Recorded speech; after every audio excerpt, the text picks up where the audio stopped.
Leverage Your Influence, the podcast where we hear stories of leaders, creators, and entrepreneurs who have leveraged their influence and impact through the power of podcasting. On this episode, we're honored to have a veteran in the writing and production world of movies and TV shows, from Tales of the Crypt to MASH to horror films. He has done it all. And most importantly, he is also a podcaster. We welcome to the show today, Allan. How are you doing, sir? I'm doing terrifically well. How are you doing, Justin? I am doing great. I'm excited to dive into your story and to allow you to share your experiences. And so my first question to you, as a former movie producer, writer, contributor, creator, what drew you to storytelling in the first place?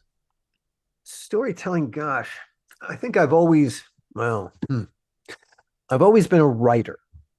Let me start there. And I was a writer, I was always a theatrical person. So when I was in high school, I was one of those kids who did all the shows. I was a drama major at Vassar College, and I thought I was going to be an actor. Having always been a writer, and I've been a professional writer since I was 16. It's the first time I ever made a buck as a writer. But I think I took writing for granted to a degree because it was always part of my skill set. Mm-hmm. But while I was at Vassar, if you were a drama major, you had to take classes in dramatic literature. And the professor of dramatic literature was a guy named Everett Sprinshorn, was one of the world authorities on Strindberg and Ibsen. His lecture on ghosts, Ibsen's Ghosts, which is a haunting story about it's the sins of the father story, and the way that he deconstructed it and put it back together again in that lecture and showed us, really took us to the emotional apex of the story. I suddenly realized in the abstract, listening to this incredible lecture, I understood what the goal was in storytelling in a performative way. Mm-hmm. That didn't mean I understood how to do it, but I understood what the objective was. Here's what you should be shooting for each and every time. All right.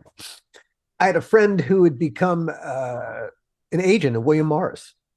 And I was, after college, I thought I was going to be in New York. I wanted to be into theater.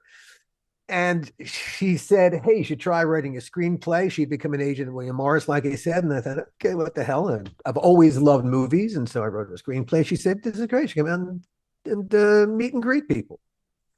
And so in June 1985, I flew out to Los Angeles for a week just to be nice. And, I was a New Yorker in my head. And oh gosh, it was June. In New York, it's humid and smelly, and Los Angeles, this is 40 years ago, was so uncrowded. Hey, it's the desert. It's there's no humidity. It's Right. dry and beautiful and lovely. And oh the gosh, the people were so nice about the script I had written. I highly recommend having copious amounts of smoke blown up your ass. It's a very pleasant feeling. One night, my agent took me to a premiere, St. Elmo's Fire. William Morris represented the movie, so this was a backstage view of it all. It was incredibly heady. The next day, I had the morning off. Someone said, you should take a drive to the Pacanga Canyon. It's beautiful. And 40 years ago, yeah, I mean, it's still beautiful, but then it was a lot more unspoiled and uncrowded. It's right within the city limits. God, the Santa Monica Mountains, they plunge right into the ocean at the Pacific Coast Highway. And by the time I got to the PCH, New York, who wouldn't be New York anymore? I was totally Sold. sold on LA. Yeah. And being in the movie and TV business, and I got really, really lucky because one of the first people I met became my creative partner, a guy named Gil Adler. And together, Gil and I, yes, we ended up at Tales from the Crypt. Mm-hmm. And Tales from the Crypt, yeah, we rescued that show. It was supposed to, that third season when Gil and I went aboard, the show was supposed to be the end. We were supposed to see it to the graveyard. Wow. But we had different plans. My job, Gil is a very strong producer. And that was a lot of his job, but a creative producer too. And my job was to, because of the way Tales from the Crypt got to HBO, at the time that Tales from the Crypt first got to HBO, TV was here and movies were way the hell over here, and they had nothing to do with each other. Occasional Tom Hanks or Robin Williams would go from TV to movies, but you didn't go from movies into TV. But then these four mega producers approached HBO, who had they had First and 10 and a Dream On. These two shows were single camera shows with nudity and profanity. That's the only thing that separated them from being a regular network show. But these four mega producers from Hollywood approached HBO. They said, we want to put Hollywood vision inside a little TV box. And HBO went, great, do whatever you want. And that's what they did. They didn't develop Tales from the Crypt. They didn't say, when you go through development in a TV show, part of what you're figuring out how to do is to take the franchise, like from Tales from the Crypt, the things you love about the comic book, and put them into a TV show, a completely different medium. How do you do that? Well, you have to do it. You have to actually do it. You have to mind that store every day, every second of every day. Well, no one got hired to do that. So they were just writing scripts based on the comic books. And that could work for a while, but nobody was minding the store. By the same token, they created the Crypt Keeper in the comic books is an old white guy with stringy hair. The executive producers wanted their own Crypt Keeper. And so one of the executive producers found Kevin Yeager, who created the puppet. Kevin Yeager found John Kassir, who was the voice. And so you had great puppet, great voice. But because there was no development process, no one said, okay, so who is he? Who is this Crypt Keeper character that we're creating? No development process whatsoever. Whoever wrote the scripts threw some words at the Crypt Keeper, and that's what the puppet said. But he was the puppet called the Crypt Keeper. Season 3, when I went aboard, my two jobs were to put the franchise into every episode. So every script had to go through me before it went to our department heads, before it went out to the audience. I was the final typist, shall we say. My other job is to write all the Crypt Keeper segments. And as I sat down to write for him, I realized there's no character. There's no there.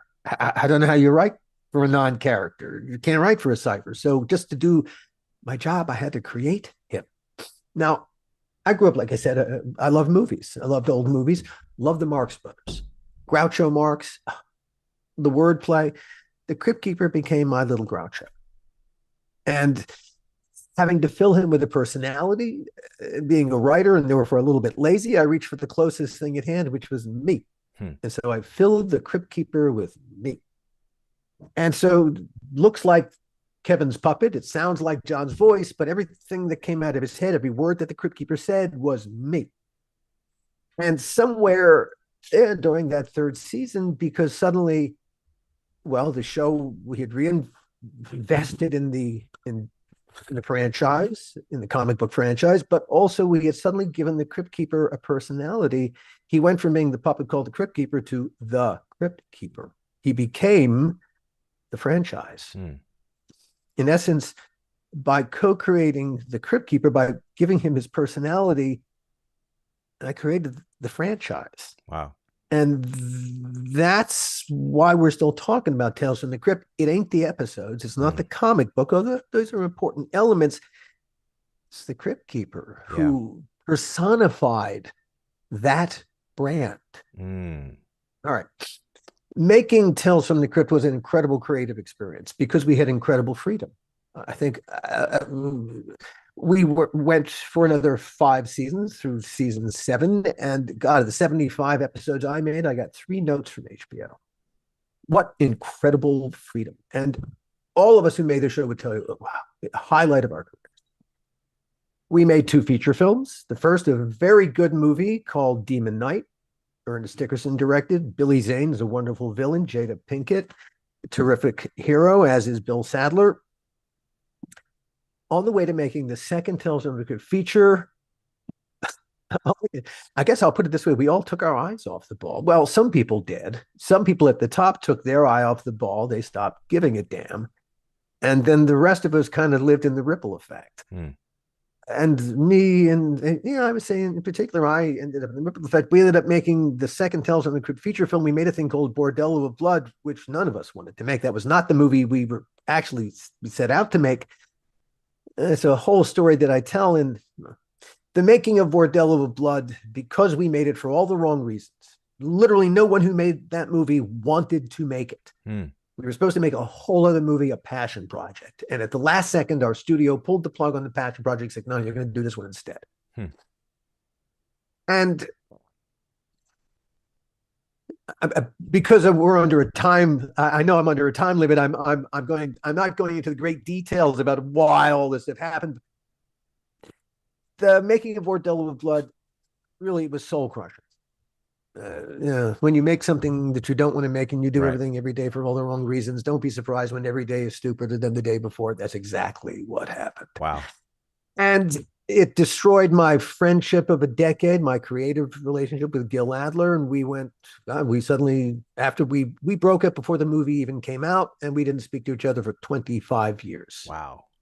And Gil went on to be a very successful, he was the tentpole producer at Warner Brothers, all their biggest movies. Gil was the producer. Everything from, I'm going up on all the titles. There was a Superman movie. There was a Tom Cruise movie. And I'm going up on all the titles. Valkyrie, Gil was the producer of the Tom Cruise movie, some huge movies. I did a couple of other projects. I did a couple seasons on the Outer Limits, but I was really heading into a 2-decade-long writer's block and deepening depression. I didn't even know I was in the writer's block, but there was something that was haunting me. And it turned out I was keeping a secret for myself. And ultimately, I kept the secret for myself for 45 years. And all right. I come very close to hurting myself, and I get lucky. I bounce between finding the right mood stabilizer, a terrific therapist, copious amounts of THC.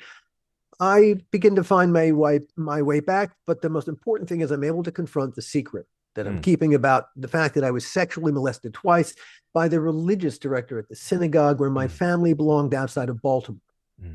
And it's not the first time but the first time is bad. It's the second time. Because the second time happened because I didn't say anything about the first time. And so every horrible thing that happens to you after that, you blame yourself. And so when things go from bad to worse, well, hey, man. But of course, this is nonsense because it was not my fault that an adult did this thing to 14-year-old me, but because I was able to confront it. Here's the thing. If you can't tell your own story to yourself, really, can you tell anybody else's story? Once I could tell my story to me and tell my story to the rest of the world, because that's important. That was hugely important. Keeping it a secret had done me no good. I'd come to within inches of killing myself over this secret. No, telling the world was important. Once I could tell my story, with balls to the wall honesty, I could tell anybody else's story too. Wow. Okay. Powerful. Now, I had been telling the Bordello of Blood stories throughout this whole period. I'm going for a catharsis here, and I can't seem to find it. A Tales from the Crypt fan group called Dads from the Crypt had a podcast, and they reviewed all the episodes of Tales from the Crypt, and they gave parenting advice, which I thought was hilarious. And so when Jason Stein, one of the Dads from the Crypt, approached me, he said, we're going to review one of the episodes you wrote. You want to sit in? I said, yeah, great, sure. We had a wonderful time. A few weeks later, Jason called again. He said, hey, we're going to be reviewing Bordello of Blood. You want to sit in again? And I said, Jason, the story of the making of Bordello of Blood is not a half-hour conversation. It's a podcast unto itself. And so I began working on the first season of the How Not to Make a Movie podcast. Now, in order to tell the story with balls to the wall honesty, and that was important to me. I was not pointing fingers at well, other people. There are two people I wanted to call to task, but really, and one was Dennis Miller, because Dennis is just a difficult personality and he could have been better. But the other was Sylvester Stallone, who impacted our feature films for very selfish reasons. And he was, yeah, and I resent it. And he was, yeah. So aside from those two people, the only person I really wanted to call to task was me. Because, yeah, I was making a movie I didn't want to make. But I took the money as the producer, didn't I? So my job was to do your damn job and bring this in the best you possibly can. And I was a weak, unconfident producer. And I took a bad situation and I made it worse. And I was quite willing to do all of the mea culpas and point to the couple of other people who I think deserve to culpa too. And in order to do that, I had to reach out to Gil, because I couldn't tell that story without him. And he reluctantly agreed. And that was incredibly cathartic too. I said, look, I want to do this. I don't want to talk about it beforehand. We haven't talked about our relationship and what happened to us and all the recriminations there. I said, I want to do that on mic. I want to have an honest conversation. He said, okay. And so I think it's because we told the story with such incredible honesty that Entertainment Weekly called that first season the best film podcast of 2022. And Clark Hollis, the entertainment writer who wrote those very kind words, what impressed him was the honesty of the storytelling. And he wanted to know that it was real. And that's why he interviewed Gil and I. And he heard that we weren't creating this. This was the point of the exercise. Wow. While I was doing that first season and the subsequent seasons, it's now, I'm in my fourth season, that's 160 plus episodes in. And it's now, this weekly is an inside baseball, nuts and bolts conversation about creative craft, whether it's movies and movie making, TV film, writing, podcasting. It's about creative craft and what happens when our craft occasionally turns to crap. But I found while I was doing it that I loved podcasting. A friend who I'd grown up with reached out to me. He had an idea he wanted to do a movie or a TV show. And I convinced him, especially once he told me what his story was, absolute true story that happened to him. I said, no, you don't want to do it as a movie, TV show. You want to do it as a podcast.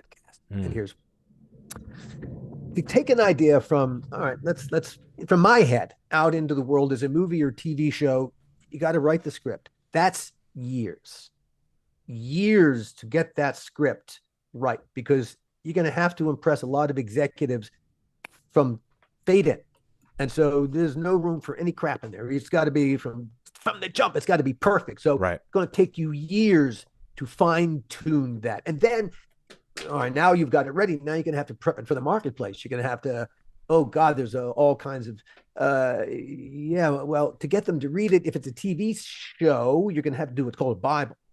You know, everything after season one. Hey, the whole rest of season one, the whole run of how many seasons you got planned, all the characters in the whole world, because you're asking risk averse entertainment executives to spend money on your project. And so they want to know everything that's in your head. It's going to take you years to perfect it. And that's just to get in the door at the top of the meat grinder. Right.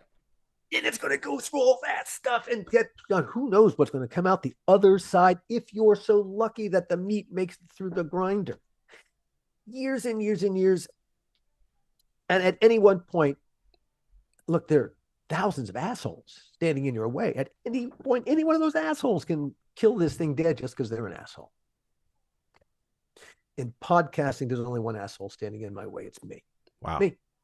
And so long as I'm willing to do the work, I can produce this. This is the thing about podcasting. As a storytelling medium, you can be a one-person band and do it all the technology now exists. There's nothing you can't create with sound. Yeah. It's theater of the mind. It's radio with much more technology, and you don't have to broadcast it. You don't can have to. narrowcast it. Yes. Podcast it. It's the height of democratic creativity. Yeah. There's no corporate overlord ever telling you how to tell the story you want to tell. There's no one ever compromising what you want to do. Now, you have to find your audience and help your audience find it. And so you're going to have to know that when you're going to, you're still going to tell the story in a way that brings the audience in, but tells the story the best way possible. Yeah. So that doesn't make your job easy, but you can take your story out into the world however you want. Yeah. And that's the liberating thing. Now, when Hal, let's call him that, told me a story, you'll understand why. I said, do it as a podcast. My friend Hal worked his way through medical school in the mid-1980s as an anonymous sperm donor. Jump forward 27 years, he joined 23andMe, curious about his health genes. Never occurred to him the ramifications of adding his DNA to a growing DNA database. He lost his donor anonymity. Suddenly, 7 total strangers found Daddy. Wow. Except 6 of them had no idea their actual biological father was Hal, a sperm donor. And Hal he'd been married for 20 years to a woman who brought a son from a prior marriage. And he had raised that son as his own, later adopted him as an adult, but he had never raised any biological children of his own. And suddenly he had these 7 children. Now, these were 25, 26, 27-year-old people. He was not going to be their father, but he was very open to giving them a fatherly relationship with them, to being as family-like as they wanted. And he had some money, and so he was willing to make them, to help them like a father would a son or a daughter or whatever that child is. And he was quite open to that, except for the fact, what complicated it was that the 7th, one of the daughters brought a thing called genetic sexual attraction to the table. And this is a thing that the adoption world is aware of. People who are not genetically related, who are raised apart, people who are genetically related, but who are raised away from each other. When they meet each other later in life as adults, it is not unusual, as siblings, for instance, for there to be an unusually intense relationship, because these 2 people are meeting someone who, boy, they feel like they've known their whole life. They laugh at the same things. They complete each other's sentences. They have these intense emotional connections with each other. And it's more the proximity than the genetic relationship that impacts our resistance to having sexual relations with family members. There's research that suggests that this imprinting has a lot to do with proximity and being raised together. There's research that says that people who are raised in kibbutz in Israel, as children, they're all raised together in a group, and while they are sexually active pre-adolescents, once they become adolescents and post-adolescents, they almost never get sexually involved and never marry each other because of the imprinting. And so this is when this one daughter put genetic sexual attraction on the table, it destroyed any possibility that Hal could have a successful or happy family relationship, because all the rest of them, they were all donor-conceived siblings. They called each other diblings. And their relationship, their bond, was dictated by this one sister, this half-sister, and the story she told about what she thought was happening inside their collective father once she put genetic sexual attraction on the table. And it just, a failure to communicate exploded. And this became my first story podcast, The Donor, a DNA horror story, to be found at thedonorpodcast.com. And while I was producing these 7 episodes, it's a limited series, I found I had become the thing I'd always wanted to be when I grew up. A podcaster. Yeah. Yeah. Telling how story was, I could go all the different places the story needed to go. And however long it took, that's how it was going to take. There was nothing dictating it. And okay, I got to go out and sell it. But in the middle of telling Hal's story, one of the people who gave me great background on the donor conceived world was a woman named Donna Hall, who learned at the age of 40 that she was donor conceived. Blew up her world. But Donna's story it's a podcast unto itself. And that became the Hall Closet. Donna grew up in the 80s in a lower tier crime family outside of Philadelphia. The Halls weren't the Corleones from the Godfather movies, but they made national headlines just the same. Donna's mom, Phyllis, maybe the worst mom ever, she spent 6 months in prison for child endangerment. Donna's father, John Hall, a true criminal mastermind of a kind. He was the Philadelphia Police Department's favorite snitch. He put more than 25 people behind bars based on bullshit confessions he'd concocted to mitigate his own considerable legal jeopardy. Among the people he put behind bars was his own stepson, Herb, who spent 18 months awaiting trial for a murder he did not commit. Wow. John Hall also put a man named Walter Ogrod on death row in Pennsylvania for 24 years for a murder Walter did not commit. There's a guy named David Dixon who's still serving a life sentence based on a bullshit John Hall confession. And so Donna describes what it was like growing up in this lower tier crime family where all the adults that Donna knew every single day committed a crime of one kind or another. And Donna is an amazing storyteller. She's not an ounce of self-pity. She's funny. I think what makes her story really amazing is the fact that it's not just, it's true crime like you've never heard it, told from the inside, but it's also her journey towards safety and empowerment. And that, I think, as you listen to the story, when you get to the end of the 8th episode at the Hall Closet podcast.com, it's a 8-episode limited series, the first season. It is a compelling story. Now, here's a thing, the way that I see podcasting, one, it's a great avenue for storytelling. Yeah, okay, we gotta find the audience so we can make some money via advertising or subscriptions. But I have a whole secondary. My little company, Costard and Touchstone. Yeah, we've got a little plan. First of all, our goal is to make the world a better place through storytelling. That's our main mission. But most of our stories, yeah, they would make great movies or TV shows. Yeah, Hal's story would make a great movie or TV show. But you know what? Having to go in through the front door like that with your cap in your hand going, I've got this great story. And you do the singing and dancing. You're trying to impress upon these people in suits and then the executive suite. What's your IP? What's your intellectual property? What's the franchise? You're still trying to explain to them what's the story. By doing it as a podcast, I have put the IP on the table where everybody can see it. Yeah.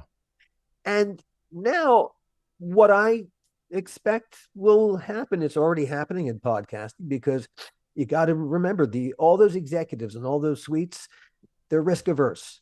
Yep. And something original walking in their door, they're not going to take a chance. But something that already exists as IP in a podcast, and it's got an audience already. Right. Well, that's much easier for the executive to go, hey, look, it's got all these fans who probably will show up for the first. If it's a TV show, they'll show up at the first episode. If it's a movie, they'll walk in the door to buy tickets. Right. It's got an audience. Right. You did all the work so that they don't have to, but you also got to tell the story your way. You made hopefully a couple of dollars from advertising. And here's the most important part. You still own every Innovate. Powerful. Powerful. Bottom line. Bottom line. So, Allan, you said a Then, whole lot. You said a whole lot. but I but must but but but interrupt. but So, but I just want to close with this go one ahead. thing Go ahead. because then when they come, they will come as buyers, and Yeah. you will not have to be the seller. They will be the buyers, and they'll say to you, "Wow, that'd be a great movie or TV show." And you'll say, "Yeah, you got your check," and you'll look at the check and go, "That's cool." A few more zeros, move the decimal point over, pal, Yeah. because you have competition. Yeah. Boom. The whole point is to change the power dynamic so that the content and the content creators are now the people who have the power, and the money is not the most powerful person in the room. Man, Allan. Now I'll shut up. Allan. First of all, thank you for sharing your story in a transparent way and for walking us through your journey from movies to podcasting, and how you've highlighted how podcasting can be a powerful vehicle for stories to be shared and told, where you own the story and you can dictate how the story is told, how it's produced, and you have complete creative control. And when you're done, you have an asset that can be sold for a good price, right? So that's amazing. So certainly a fair price to you. Fair price, right? So, I mean, you could talk to John Lee Dumas. John Lee Dumas has a podcast that is being evaluated for almost $1 million. Like, someone can buy his podcast once he retires. Crazy. Entrepreneurs on fire. Anyways, you mentioned storytelling and the power of story. To the average podcaster who may not have a dramatic audio series and they podcast about something, whether it's finances or mental health, whatever their topic is, how can they incorporate the principles of storytelling to make their podcast better, regardless of what you're talking about, regardless of your genre? It's always about someone. It's always got to be someone's story, even if it's you, the podcaster, your story. And when I was actively in movies and TV shows, I cast a lot of actors. But I can tell you a secret: I never cast any of them to act. I never wanted any of them to act. Acting in the theater is important because the people in the last row have to see and hear you, so you need to act. But for the camera's right in your face. Yeah, it's right there. You don't have to act. In fact, if you act, it'll see it, and I'll have to cut all that out because it's bullshit. What I cast actors to do is to be as emotionally naked and honest as they possibly can. We'll give them a different name, put some words in their mouth, but their goal is to be emotionally honest, because that's what the camera will see. Microphone works exactly the same way, and that's what really the audience hears. Now, the other thing about podcasting is how intimate it is. Most people listen with earphones or earbuds. Even a car it's just a giant sound pod. And they're taking our voices and the stories we're telling, and they're putting them into their most intimate space between their ears, inside their heads. And the more that you can connect with them, well, the secret sauce is honesty. That's what people really want to hear. And it's whatever you do, you just got to be the most honest version of yourself when you're sitting in front of the microphone, because if you're not, you can get away with it for a little bit, and until people realize, no, that is your voice. Yeah. And then they'll find another voice that is more attuned to the honesty that they're looking for. So whatever it is, recognize whose story you are telling. What story you are telling is whose story. Because if it's not happening to a who, why do we care? And it's got to be happening to a who. You got to see it all through the most personal terms you can. Stalin, the death of one person is a tragedy. The death of 10,000 is a statistic. Yeah. See the individual and not the statistic. Yeah, that's good. So, Allan, before we land the plane, is there a story or a project that you've always wanted to tell, but you haven't yet? Yeah, I've got 5 different podcasts out in the world right now. I'm working on a dozen more. I'm working with journalists on some incredible podcasts. I'm working with journalist Lee Manila Chan on a podcast called The Secret War, about the secret war and her war to tell the story of the secret war, the American bombing of Cambodia, the secret bombing of Cambodia. Most bombed country in the history of the world is Cambodia. Right. And nobody knows this awful, tragic story. That's one of the things we're working on. Wow. One of the projects, one of the dream projects, was a thing I wanted to make as a TV series, and I'm going to do it as a podcast first. Instead, I'm going to do exactly what I said. It's called City of Angles. Okay. It's the story of how Los Angeles became Los Angeles. Yeah. And I want to do it decade by decade, and telling the absolutely true stories of the people who, and all the different things that happened here, because there's no city in the entire world even remotely like Los Angeles. And the sun shines here most of the time, but there's a darkness that always outshines it. Come on. That's powerful. That's going to be a podcast first.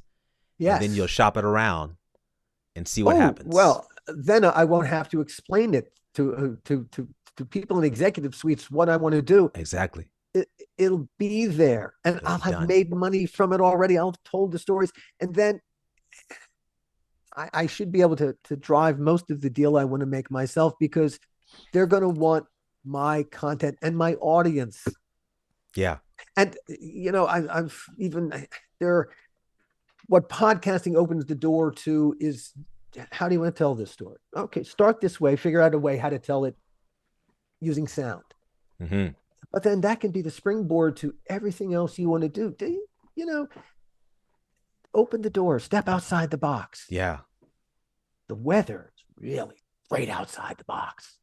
And when you suddenly find yourself outside the box and all the different places that podcasting can make available to you, when I look at all the people that I have met in this brief the past year, especially, that I've suddenly turned my attention full-time to podcasting. Yeah. My community. Yeah. I consider you to be part of my community now, Geston. I'm sorry, man, but I'm honored. You are sucked in to this vortex. It's a privilege. It's a privilege. One of the things I love about podcasting is that we are a community. Yeah. Yeah. Yeah. And I've come to discover that the community of podcasters is very generous, extremely generous, and genuine. And so when you go to a podfest or a conference, man, the connections you make, they are truly lifelong. And if you need something, you have someone you can call on who'll be willing to literally help. This is the rising tide lifting all boats. And it's good for everybody. Yep. And there's space in this world for everybody. Yeah. There's space, because there's almost, on Apple Music, Apple Podcasts, over 2 million podcasts, but only 450,000 are active. And so there's plenty of room for people to be consistent with their message and story to be heard. Oh, look, it's work. This is work. It's not magic. You have to sit down. If you're going to do a podcast every week and you want people to listen to it, you're going to have to do the work involved in making a podcast that people want to listen to every week. Yep. It is all about your content. If you want to dabble, hey, you can do that too. And there's nothing wrong with that either. You might produce some brilliant dabblings that people want to search out. Go do, please, please, please. The great thing about this medium is that it can be whatever you want it to be. Yeah, yeah. From a storytelling perspective, that means you can tell pretty much any story. Literally. I like that. Yeah. I like that a lot. I'll go there. I'll do that. Sure. Man, Allan, you have truly been inspiring today, and we thank you for sharing your story and your expertise and your inspiration behind all of your creative work. Where can people Thank find you. you? Where can we? Thank you. Yeah. Well, Go first ahead. of all, thank you for your very kind words, and I apologize for running over. I tried to keep it short. Some people just go on and on and on. No problem.